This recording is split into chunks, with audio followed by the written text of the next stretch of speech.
Hello everyone, welcome to another edition of Drew's Noise Live Lessons, and today we're going to talk about how to bring in instruments, live instruments, and live vocals. This is one of the questions that I get asked a lot, how to bring in acoustic instruments like electric guitars or violins or electric bass, electric guitar, and especially how to perform with vocalists.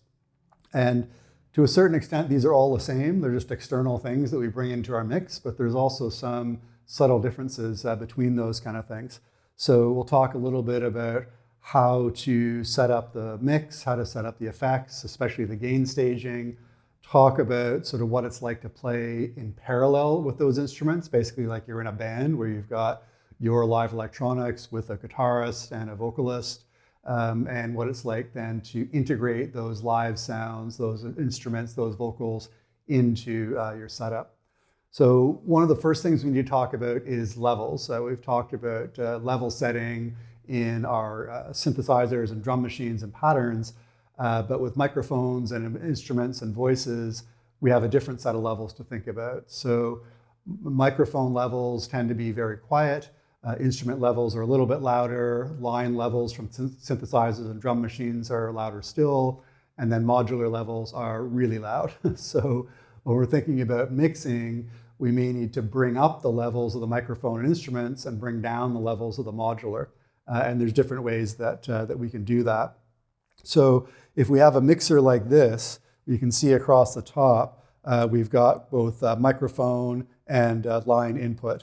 And there's also a gain knob right there. So that means we can plug a microphone straight in here, we can plug an instrument straight in there, and we can use this preamp to be able to bring those up to the levels that we want.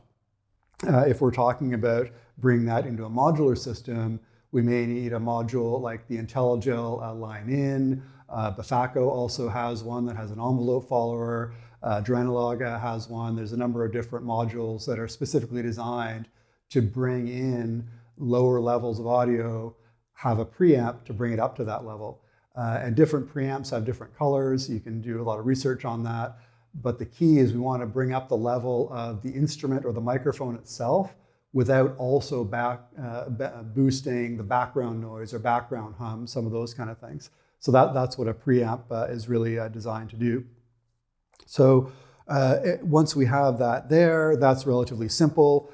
But then the trick is really between an amplified instrument like an electric guitar or an electric bass. That's actually relatively simple. We have the clean signal coming from the instrument. We bring it into the mixer or into our modular or into our sampler or Octatrack, whatever. And it's relatively clean. The biggest thing there is looking at the level matching. As soon as we introduce microphones into the mix, literally, then we've got a couple of other things to worry about. Where is the microphone going to be placed? Where is that going to be in relationship to the speakers? Is there going to be feedback? How do we manage the effects and the compression and so on? So let's talk a little bit about different vocal microphone options. So kind of the standard is a microphone like this. This is the Shure SM58. You see these in clubs and studios all over the place. Quite good for both miking instruments and also for vocals. You can see on the back here, this has got the XLR, the 3-pin. So you have a microphone cable like this that plugs into the microphone, and then the other end plugs into the mixer or into an effects box or something like that. You may also want to use, these are little mini Rode wireless microphones that can just clip on, which is really nice. This particular model has a pair, so this is the microphone itself that you can clip or wear around the neck. And then this has a 3.5 millimeter output that can either be in stereo for both microphones, or you can have two microphones that split into separate channels on the mixer. Or you may also want to have sort of a real distorted microphone. This is the noisy mic from JMT Synths, which has this super cool old school mic that you actually have to click the button to be able to get sound coming through. And then you've got distortion for low, mid, high. It's got a VCO, you can put CV in. It's got an LFO, really wild, crazy sounds. And in this case, you actually may want to have that feedback come in. So how do we actually manage that vocal sound? There's a couple of things we want to look at. One is how do we reduce any background noise? Second, how do we actually put some compression on so that we can have the vocals, and this also applies to mic'd instruments like a violin or an acoustic guitar. And then how do we EQ that? And then how do we put the effects on? So I've got a couple of pedals here that I use for these environments. This is the Electro-Harmonix silencer, which is a noise gate, which has similar kind of controls you may see on a compressor. We've got a threshold here, we've got a release, but in this case, instead of just managing the volume, we can actually turn it down to 0. So we can set a threshold here, and when the vocalist or the guitarist stops singing or stops playing, then we can actually reduce that noise down to 0. And we can also say how fast that's going to happen, just like the release on a compressor. And the advantage of that is that when the vocalist stops singing, you don't want to have sort of background noise from the club or the environment going through that microphone. So if you set the threshold there, this pedal will only pass sound when the singer or the instrument is above a certain level. The next piece is that we want to have a compressor. This is really helpful to both smooth the highs and lows. You may have quite a wide dynamic range depending on the vocalist or depending on the instrument. So we can have a compressor, which also can have some makeup gain. Here we want to have a relatively, not super slow, but a little bit of a slow attack so we can catch the transients of the vocals. Medium fast release, roughly like a 4-to-1 ratio, and no more than really about 5 dB of gain reduction. And the nice thing I like about this pedal is it's actually got the gain reduction indicator right on there, as well as an input level, so you can manage that live when you're doing things. So you've got that sound coming in, and then you can, if you're coming into the channel on a mixer like this, then you can actually play with the EQ. With a lot of my techno sets, when I've got a vocalist, I'll actually take the lows all the way out because I don't want the lows of the vocals conflicting with the bass or the kicks of anything that I've got going on. And I may also sort of play with the highs and the mids, either boosting that or cutting that depending on the vocals. Then we can also think about how you're going to route this. So there's a number of different sort of schools of thought here. One school that I generally follow is to have a separate chain for any amplification. Anything that has microphones, I've got a separate microphone, noise gate, compressor, effects, EQ, all independent. So with a mixer like this, you can see these jacks on the back. These are insert channels for the first 6 here. So what this means is you can plug the microphone in here, plug a Y cable into the back here.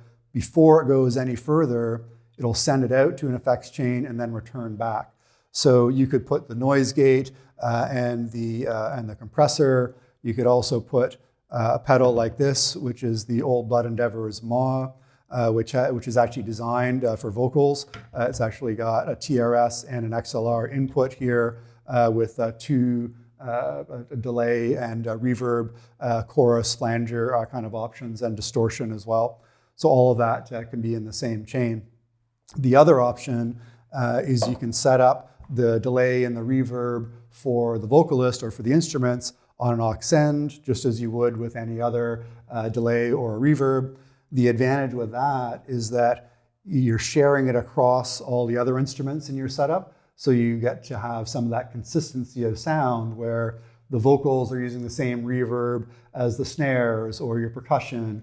But that actually may not be what you want. I often like to be able to have control over the delay and the reverb, flanger, chorus, what's going on with the vocalists, independently of what's happening with what's going on in the rest of the setup for the rest of those kind of things. The other reason I like having the separate chain is that it leaves the aux sends free for doing some other things. So let's talk about what we can do with those other things. So it's really common for vocalists to use looper pedals. Boss makes tons of these. Roland makes a harmonizer, effect, looper, all kinds of things you can do. So if you've got that for the vocals specifically, that could be in the chain. That can be in a separate thing that the vocalist can take care of.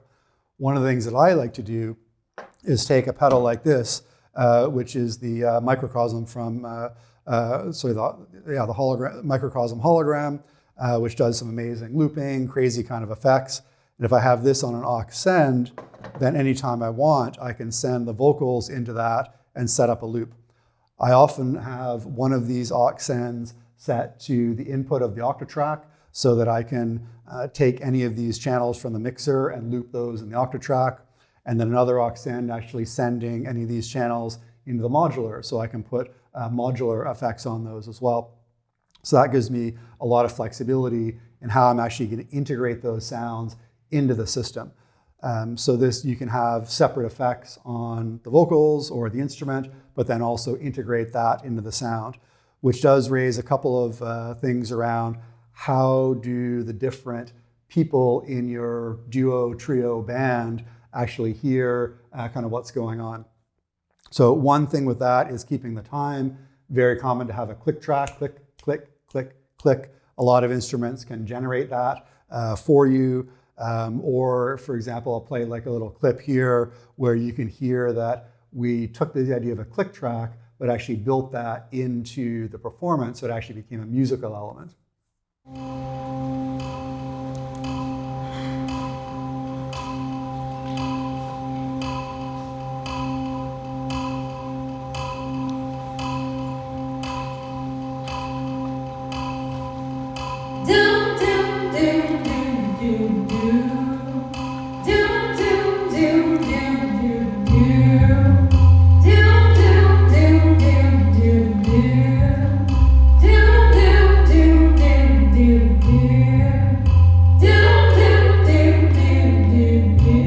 So in that case, we didn't want to hide the click track. We didn't need to hide it from the audience. It actually became part of the performance.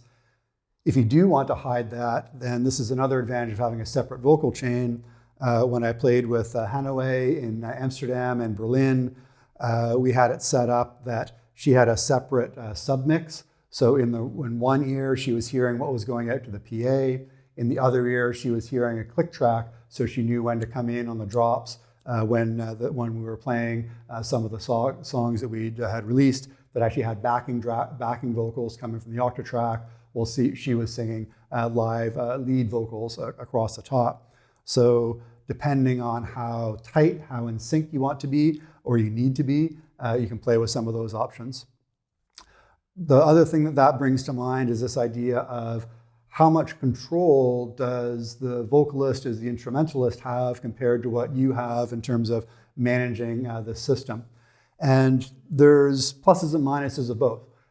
Giving control with pedals, with effects to a vocalist, with an instrumentalist, allowing them to turn on the delays, turn those on and off, allowing them to speak with a distorted microphone. That's great. Looper pedals, that gives a lot of control to the vocalist so they can take charge of what's going on with their own sound. And at the same time, it means there's another set of technical things for them to be thinking about. Managing the reverb tails, managing any feedback that comes in from the speaker placements, some of those kind of things. So this is not a right or wrong or good or bad or either or, but if you're going to be in this environment, good to have a conversation with the vocalist, with the instrumentalist. How much do they want to be able to take control of their own performance? How much do they not want to have to think about it so they can focus more on the singing, the playing, the drumming, whatever it is that they're doing, and making some of those kind of things happen. Another key element for the routing is thinking about kind of the equivalent of parallel processing. One of the nice things about this pedal, if we look here on the input, we've got a single input, so you can put TRS or XLR in there, but it's actually got two outputs. And what this is doing is it's sending one that's dry and one that's wet. So the dry signal is basically just passing through the microphone signal that comes in, and the wet is the effect, the affected vocals. And that's really, really nice for mixing, either sending it to a sound engineer or to your own mixer, where you can have, for example, channel 1 be the dry vocals and channel 2 being the processed vocals. And especially if you're running into any issues with feedback or EQ, it's really nice to be able to, for example, cut out some of the lows and the mids of the wet signal if you're getting feedback from long reverb and delay tails, and being able to mix in the dry signal and have that control. So that's something you can either do with a splitter cable and send those 2 copies of the vocals back to the house mixer if someone's doing the mixing for you, or do it yourself in the 2 channels of your own mixer, or use something like the maw pedal to be able to make that split. Really be able to make sure that you can have that kind of control. So now that we've got the vocals and the instruments into our system, either through an aux send, either through a preamp module, what are we going to do with it? Well, that's the great thing about playing live. You can do anything. Once the vocals come into the modular, I love sending them through modular effects like the Mimeophone or Clouds or Mofragine. I love playing with putting vocals into modules that have external inputs. So you're mixing the vocals with the sound of an oscillator. You can chop up the vocals, you can loop them, you can do whatever you want. Similar kind of thing with an Octatrack or an MPC or anything that you're using that does live looping. I love being able to loop and take little snippets of vocals, have that playing back in a track, but put delays, play with the pitch, put LFOs on the speed, put triggers, all those kind of things, which I usually mix in quite quiet in the mix, really to give some of that background flavor, but that can be really interesting and add a lot of color into the mix and also make it really feel like your live performance really is coming alive. So the last thing I'll talk about is feedback. And this is the interesting thing with live electronic performance, where a lot of the venues that we may play live electronic are different than a typical concert stage, where a concert stage is set up for usually drums at the back, bass guitar on one side, lead guitar on another side, and a vocalist in the middle. And the speakers are in front, facing out, the microphones are pointing back, so you don't really need to worry about feedback from the system. In some of the live electronic setups, you may have a table with the electronics. The vocalist is potentially, or if you're doing the vocals, you're standing behind the table. You've got monitor speakers that are pointing in, so the microphone is actually picking up the sound of the monitor speakers. You may have it that the vocalist is standing in front of the table, or like in Amsterdam, even on top of the subwoofer. So the microphone is picking up a lot of the speaker frequencies that are going out to the audience and going up from the floor or for the subs. This is something that is really where having the parallel effects, being able to manage the EQs, being able to manage these levels, play with the placement of where the vocalist is going to be and doing good sound checks is really important. The tricky bit is definitely a lot of techno or club music settings. They're not really designed for vocalists, so you may need to play around with where that vocalist is going to be, where the monitors are going to be. Can the monitors be turned off during your set so they're not interfering with the vocalist and the microphone pickup, and using in-ear monitors instead, or headphone monitors instead? How much room do you have on a stage setup? And like I've said many times, the sound check is really your best friend to be able to pick up some of those kind of things. So that's kind of the way that, we've some examples here. I've really enjoyed that, playing with vocalists in techno settings and more of a band setting, in more of experimental sound art settings. I'll put some links in the description below to some YouTube recordings of those different sets. You can get an idea what that looks like. I'll also put links to some of the different pedals that I mentioned. And I didn't really go into too much on how to choose the best vocal microphone, how to choose the best microphone setups for guitars and so on. There's lots of great YouTube stuff out there. There's lots of great tutorials. That's really not what I'm focusing on here. I'm focusing more on how do you bring that into your live setup? How do you play with that? How do you really integrate that into your sound and really make your live performance come alive? Not just with electronic instruments, but acoustic instruments, amplified instruments, and live vocalists. So have fun, hope that's helpful, and see you soon.